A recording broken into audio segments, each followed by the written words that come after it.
शाम हो चुकी थी, मैं मसूरी पहुंची ही थी, यूं ही उसकी यादों को ताज़ा करने के लिए। मसूरी एक छोटा सा हिल स्टेशन जहां मेरी और सिद्धार्थ की बहुत सी यादें जुड़ी हुई हैं।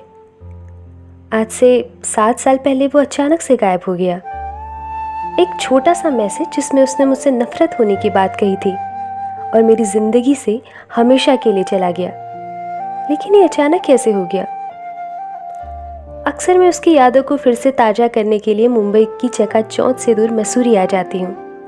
7 साल बीत चुके हैं उसे गए हुए, लेकिन आज भी मैं उसे बिल्कुल भूल नहीं पाई हूँ। ऐसा लगता है कि वो कभी ना कभी कहीं ना कहीं मुझे ज़रूर मिलेगा। वो भी क्या दिन थे जब मेरी और सिद्धार्थ के चर्चे पूरे कॉलेज में हुआ करते थे। वो था हमारे कॉलेज का पॉपुलर फुटबॉल प्लेयर और मैं उसकी गर्लफ्रेंड, जो हर फुटबॉल मैच में उसका हौसला बढ़ाती थी। और वो जब मुझे थोड़ी सी भी चोट लग जाती थी तो कैसे परेशान हो जाया करता था। मेरी हर खुशी और गम में हमेशा मेरे साथ रहता था। और कैसे हम बारिश में एक छाता के नीचे चलते चलते अपना फेवरेट गाना गुनगुनाया करते थे, तुम साथ हो तो मुझे क्या कमी है। और मैं लिरिक्स अक्सर भूल जाया करती थी तो वो कैसे मेरी इस बेवकूफ़ी पर ठहाके लगा के हंसता था। एक वही था जो मेरी परवाह किया करता था, उसके अलावा मेरा कोई अपना नहीं था। फिर अचानक क्यों उसने मेरा हाथ हमेशा के लिए छोड़ दिया। मेरी एक बार भी परवाह नहीं की, मेरे सपने सब कुछ तोड़ के चला गया। शायद मैं उससे नफरत करने लगी हूँ, लेकिन जाने क्यों मेरे दिल से उसके लिए प्यार अभी भी खत्म नहीं हुआ।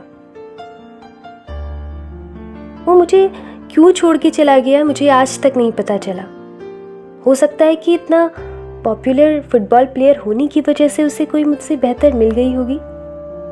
और हाँ, मैं उसके शायद काबिल थी भी नहीं। वो एक बहुत अच्छी लड़की डिजर्व करता था।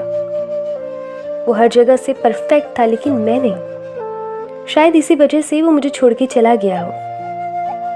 सिद्धार्थ और मेरी मुलाकात आज से 10 साल पहले कॉलेज के फर्स्ट ईयर में हुई थी।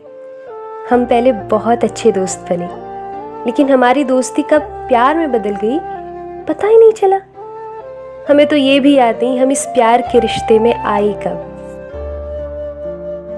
मसूरी पहुंच के अभी जिस रोड के किनारे इस चाय के खमचे में मैं चाय पी रही हूँ, कभी मैं और सिद्धार्थ भी आया करते थे।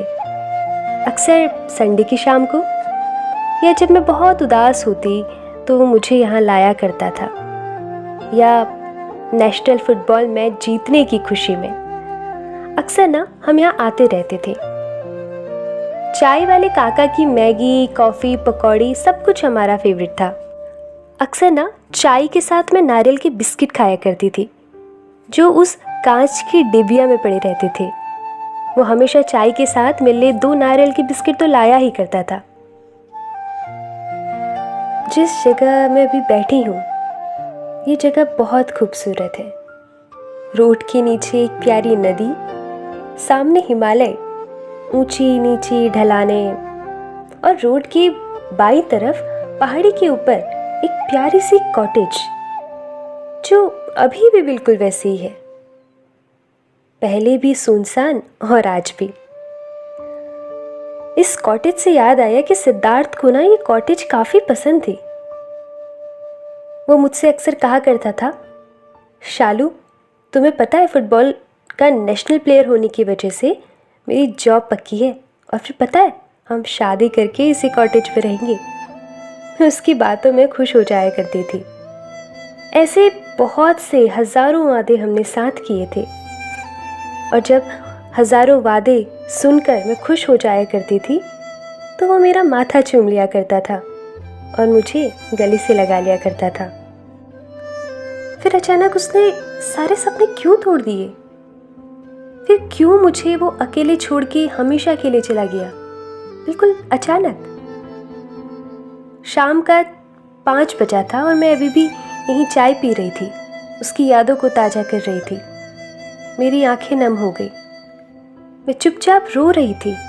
खुद को संभालते ही मैंने चाय वाले काका, जो कि अब काफ़ी बूढ़े हो चुके हैं और उन्होंने मुझे पहचाना भी नहीं। शायद 10 साल हो गए हैं उनसे ना मिले।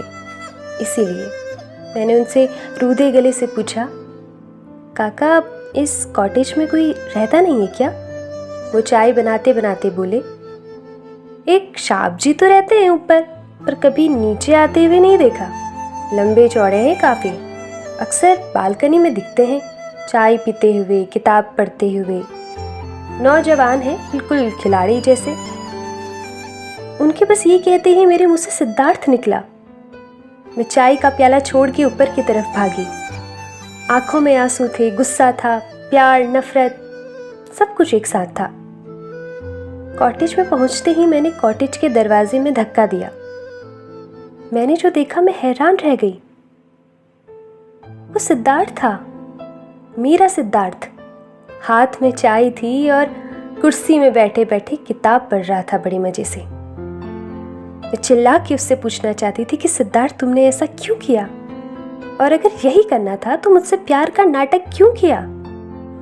मैं ये सोच ही रही थी कि उसने मुझे देख लिया और बोला, शालू तुम यहाँ क्या कर रही हो? उसे देखते ही मैं उसके पास गई और उसे एक थप्पड़ जड़ दिया। आखिर सही तो किया मैंने, वो था ही इसी लायक। थप्पड़ पड़ने के बाद भी वो कुछ नहीं बोला। मुझे ऐसा लगा कि उसे कोई फर्क नहीं पड़ता मुझसे, मेरे प्यार से, मेरी केयर से, मेरी परेशानी से। मैं बस अब उससे दूर हो जाना चाहती थी। उसे छोड़ के अब मैं वापस आ जाना चाहती थी। मैं गुस्से से पीछे मुड़कर वापस आ ही रही थी। रूधे गले से उसकी आवाज आई, शालू। वो फिर रुक गया। मेरी गुस्से से भरी आंखों ने जब उसे पीछे मुड़कर देखा तो मैं हैरान रह गई। सिद्धार्थ खड़ा था, लेकिन बैसाखियों के सहारे। उसका एक पैर कट चुका था। तो क्या इसी वजह से उसने मुझे छोड़ दिया? आखिर उसने मुझसे झूठ क्यों बोला? क्या उसे अपने प्यार पर थोड़ा सा भी भरोसा नहीं था? मैं क्या उसका साथ निभाने लायक नहीं थी? मैं ये सब सोच ही रही थी कि वो बोला, हाँ शालू, उस दिन वो मैसेज मैंने ही तुम्हें हॉस्पिटल से किया था। फुटबॉल मैच के दौरान मैं जापान गया हुआ था और एक एक्सीडेंट में मेरे पैर पैरालाइज हो गए और एक पैर काटना पड़ा। मैं तुम्हें दुखी नहीं देखना चाहता था, इसलिए मैंने तुम्हें वो मैसेज किया ताकि तुम मुझसे भर भर के नफरत करो। आखिर एक अपाहिज तुम्हें दे ही क्या सकता है? उस दिन के बाद मेरा कैरियर खत्म हो गया। कुछ भी नहीं है मेरे पास तुम्हें देने को। इतना कहते ही उसकी आंखें छलक पड़ी और वो जोर जोर से रोने लग गया। मैं खुद को संभाल नहीं पाई। मैं भी रोते हुए उसके पास गई। मैंने उसे गले से लगाया। उसकी सफेद शर्ट मेरी आंसुओं से गीली हो चुकी थी। रोते हुए बस मेरे मुंह से इतना ही निकला, तुम साथ हो तो मुझे क्या कमी है, अंधेरों में भी मिल रही रोशनी है। और आज भी ना मैंने थोड़ी सी लिरिक्स की गड़बड़ी कर दी और वो फिर से ठहाके लगा के हंसने लगा।